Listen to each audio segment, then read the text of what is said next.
ইটাহারে জাল আধার কার্ড তৈরি চক্রের মাথার খোঁজ মিলল হাওড়ায়। সোমবার হাওড়ার মানপুর এলাকা থেকে সনৎ মিত্র নামের এক ক্যাফে মালিককে গ্রেপ্তার করে পুলিশ। ধৃতের বাড়ি হাওড়ার দে গ্রাম এলাকায়। ক্যাফে থেকে আধার তৈরির জালা নথি, ল্যাপটপ সহ একাধিক সরঞ্জাম বাজেয়াপ্ত হয়। মঙ্গলবার ধৃতকে আদালতে পেশ করে ইটাহারের পুলিশ।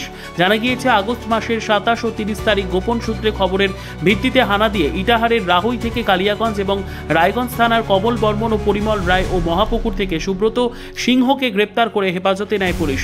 এবার তাদের জিজ্ঞাসাবাদ করে পুলিশের হাতে আসে চাঞ্চল্যকর তথ্য।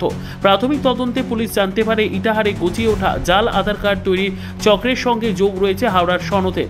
এরপর ইটাহার পুলিশের একটি দল সনতকে জালে তুলতে হাওড়ায় যায়। সেখানকার বাগনান থানার পুলিশের সহযোগিতায় মানকুর এলাকার একটি সাইবার ক্যাফেতে হানা দেয় ইটাহারের পুলিশ। ক্যাফে থেকে সনতকে গ্রেপ্তার করে।